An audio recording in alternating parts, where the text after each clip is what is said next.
Selamat hari Minggu, Bapak, Ibu, saudara-saudara sekalian. Hari ini kita berjumpa kembali di hari Minggu dalam sapaan renungan hari Minggu buat kita semua. Mari kita berdoa terlebih dahulu. Kami bersyukur dan berterima kasih ya Tuhan, di hari Minggu ini yang pagi indah ini, kami datang kepadamu hendak berkomunikasi, berbicara denganmu Tuhan. Seperti halnya Ayub, hamba-Mu yang sungguh-sungguh menang atas pergumulan hidup yang dialaminya dan diberkati oleh Tuhan berlipat-lipat kali ganda. Bimbing kami Tuhan, supaya kami bisa belajar dari Ayub, bahwa kami terus mengandalkan Tuhan. Nama anak-Mu Tuhan Yesus Kristus kami memohon pertolongan Roh Kudus-Mu. Amin. Bapak, Ibu, saudara-saudara sekalian, kita kembali di renungan kita di hari Minggu ini. Ceritanya masih sambungan dari minggu yang lalu tentang Ayub. Dan kali ini kita akan membuka Ayub 42 ayat 1-6. Ayub 42 ayat 1-6 diberi judul Ayub menang atas pergumulan hidupnya. Saudara-saudara, Ayub 42 ayat 1-6, saya akan membacakan ayat 5 dan 6 yang menjadi inti pembahasan kita.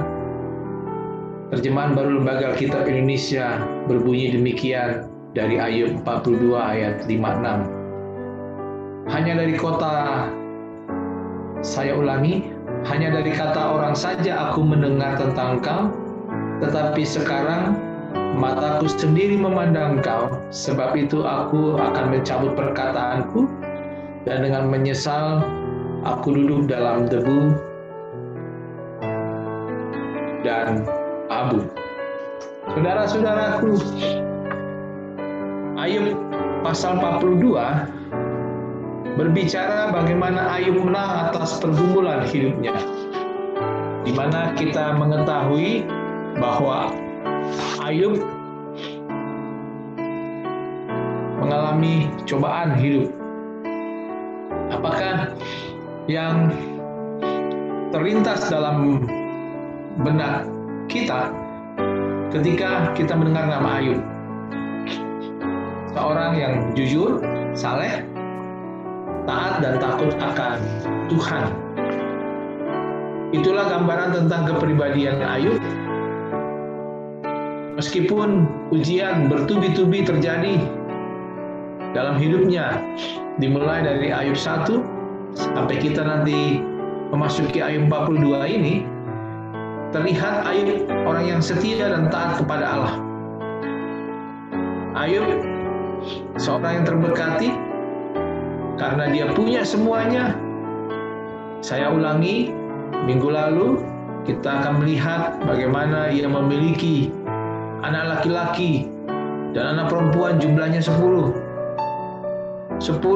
putra-putrinya, 7.000 ekor kambing domba, 3.000 unta, dan 500 lembu, ditambah lagi 500 keledai betina.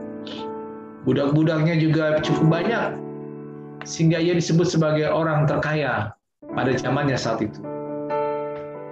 Saudara-saudaraku, jika hal ini saya ambil saja contoh di dalam budaya orang Sumatera Utara, itu ada istilah 3K: kekayaan, kehormatan, dan keturunan. Namun, kehidupan Ayub berubah ketika apa yang dimilikinya, baik kekayaan, kehormatan, dan keturunan, berubah ketika semuanya diambil darinya satu persatu. Seluruh anaknya mati, harta bendanya sirna, ia juga kedapatan sakit kulit, Dan istrinya mencela dengan ucapan, "Masih bertekunkah engkau dengan kesalehan?" Istrinya malah menganjurkan, "Kutukilah Allah dan matilah." Saudara bisa dilihat di Ayub 2 ayat 9. Tetapi Ayub tetap taat dan setia kepada Allah dengan jawaban, apakah kita mau menerima hal yang baik dari Allah, namun tidak mau menerima yang buruk dari Allah. Jadi melalui jawaban ini Ayub tetap pada kesalahannya meskipun keadaannya sudah berubah. Keadaan bisa berubah, saudara-saudara. Harta dan kekayaan pun bisa sirna. Namun apa yang dilakukan Ayub? Iman dan percayanya kepada Allah tetap seperti sedia kala. Baik dalam kaya maupun miskin, susah maupun senang, sehat ataupun sakit, Ayub tetap kokoh beriman kepada Allah. Jika apa yang menimpa Ayub ini terjadi pada diri kita, apakah kita mampu seperti Ayub? Atau kita akan mengutuki dan meninggalkan Allah? Sebab seringkali orang taat dan setia kepada Allah hanya jika dalam kelimpahan berkat atau kesuksesan. Dan seorang akan meninggalkan Allah ketika ia dalam penderitaan. Namun berbeda, saudara-saudara. Ayub tidak seperti itu. Dalam derita pun dia masih tetap taat dan setia kepada Allah. Itulah perjalanan pergumulan hidup Ayub. Berikutnya kita lihat sahabat Ayub, yaitu Elifas, Bildad, Zophar, datang untuk mengunjungi Ayub, melihat keadaannya dan turut berbelasungkawa atas apa yang terjadi pada Ayub. Sahabat mereka itu, inilah bentuk simpati dan simpati mereka kepada sahabat mereka yang sedang berduka. Ayub melupakan segala isi hatinya, curhat di hadapan para sahabatnya. Memang haruslah demikian fungsi sahabat bagi sahabat yang lain. Bersedia mendengar dan menghibur. Tetapi ketika sahabatnya tersebut menegur Ayub dengan ucapan mereka sesuai dengan pengertian mereka masing-masing, sehingga Ayub beranggapan bahwa Allah itu jauh dari kehidupannya. Dia merasa bahwa Allah sedang menghukum dan meninggalkannya. Jika kita baca argumen dari para sahabat Ayub, terkesan mereka menyalahkan Ayub. Pandangan teodisi tidak mungkin Tuhan itu salah. Penderitaan yang terjadi pada umat manusia adalah karena ulah manusia. Para sahabat Ayub terdesak dan mendesak Ayub untuk mengakui jujur dosa apa yang tersembunyi dilakukan Ayub di hadapan Tuhan.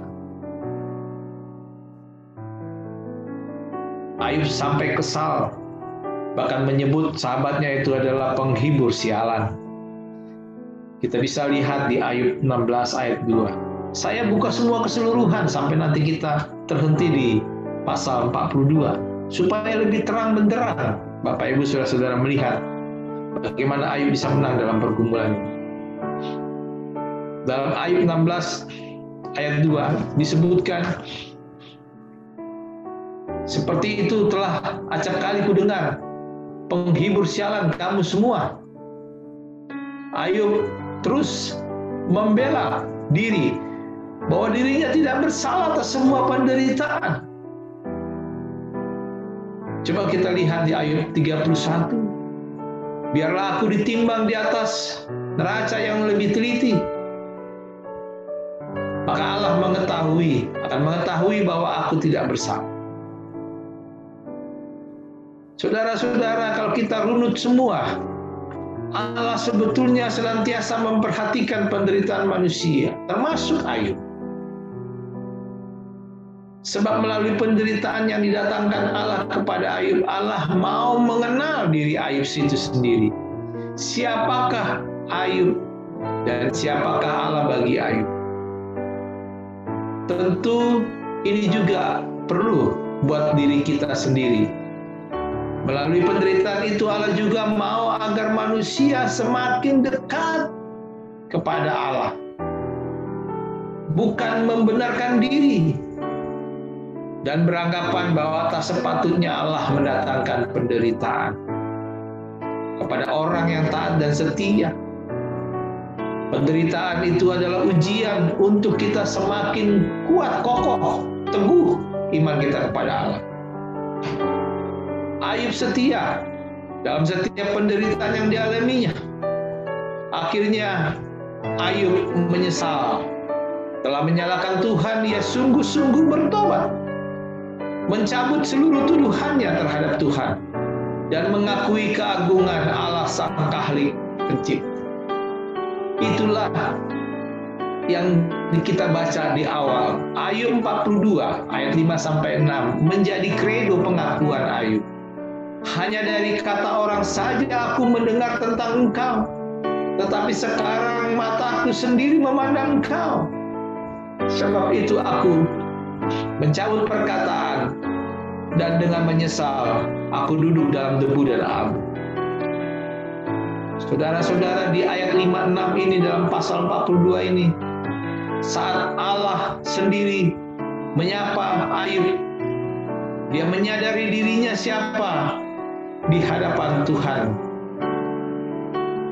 Demikian dengan Elifas, Tuhan juga menegurnya dan meminta maaf atas kekeliruannya menyalahkan Ayub.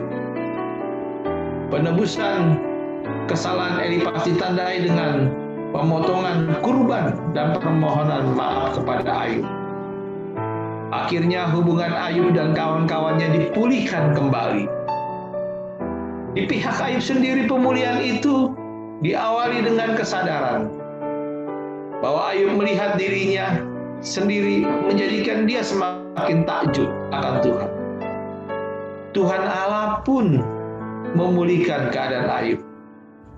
Dan sekarang proses kehidupan yang telah dilaluinya, ia menerima 2 kali lipat dari milik sebelumnya. Saudara-saudaraku, apa pesan dalam bacaan kita di pasal 42 ini?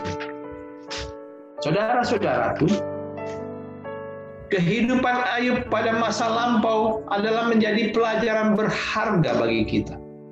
Khususnya kita di zaman now ini.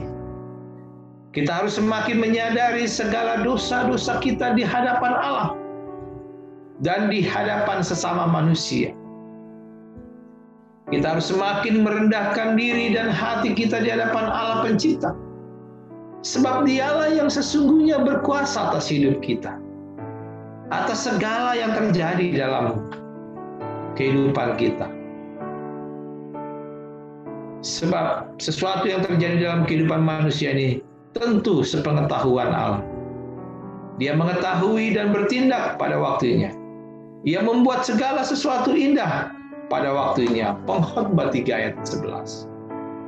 Saudara-saudara, ada makna dari cerita Ayub ini, bahwa segala harta, kekuasaan, kekayaan, dan apapun yang kita miliki tidak seharusnya membuat kita menyimpang dan menjauh dari Tuhan. Kita juga tidak boleh merasa bahwa diri kita yang paling benar, orang lain yang bersalah. Sebab dengan begitu kita sudah menggugat Allah. Kita sudah menyalahkan Allah. Sesama manusia mengatakan dia tidak benar, saya yang lebih benar. Tidak ada pengakuan kredo seperti yang dilakukan Ayub. Ayub menyadari bahwa segala hal yang dimilikinya adalah milik Allah. Bapak, Ibu, saudara-saudara sekalian, hendaknya kita semakin dekat kepada Sang Pemberi, yaitu Allah. Sebab Dialah sumber berkat dalam kehidupan kita manusia. Kita harus semakin bersyukur atas segala berkat yang diberikan Tuhan. Terlebih lagi kita di masa pandemi ini. Sebab itu adalah anugerah dari Tuhan. Dialah yang berhak memberi dan juga berhak mengambilnya, termasuk nyawa kita, saudara-saudara. Coba kita lihat di Ayub 1 ayat 21. Dari sinilah titik tolok ukur kita. Kita ini nggak ada apa-apanya di hadapan Tuhan. Kalau Tuhan sudah marah, Tuhan sudah kecewa, 1 detik pun, bahkan per setengah detik pun, Tuhan bisa buat kita tiada. Oleh karena itu, saudara-saudara, mari kita melalui hidup, hargai hidup seperti yang Ayub lakukan. Seorang yang kaya raya, namun tetap hidup saleh, ketaatan dan takut akan Tuhan. Bahkan demikian juga ketika Ayub memberikan 2 kali lipat dari sebelumnya kepadanya, ia pun juga tidak sombong dan tetap hidup dan saleh, taat dan takut akan Tuhan. Saudara, ada pesan terakhir. Harta tidak membutakan mata dan iman Ayub, namun semakin mendewasakan imannya. Hari ini firman Tuhan mengajak kita semua, jangan jadikan harta dan kekayaan supaya kita tidak dibutakan mata iman kita. Sebab Tuhan bisa mengambil kembali dalam persekian 00 sekian detik. Tetapi Ayub belajar dalam penderitaannya, dia masih tetap taat. Belajarlah dari Ayub. Jangan dibutakan oleh harta dan kekayaan. Iman kita semakin dewasa. Tuhan Yesus memberkati kita. Selamat menjalani hidup dan teruslah bersyukur kepada Tuhan. Kita berdoa. Kami bersyukur ya Tuhan, di renungan Minggu hari ini, 17 Oktober 2021. Inilah tanda syukur kami Tuhan. Kami mau belajar bahwa segala penderitaan yang kami alami, bila pun kami kehilangan harta dan kekayaan, kami harus menyadari Tuhanlah yang memberi, Tuhanlah yang mengambil. Terpujilah nama-Mu Tuhan. Berkatilah hidup kami, keluarga kami, sama saudara kami yang ada dan tinggal bersama-sama dengan kami. Dalam nama Yesus kami bersyukur. Amin. Selamat hari Minggu. Tuhan Yesus memberkati Bapak Ibu, saudara-saudara sekalian.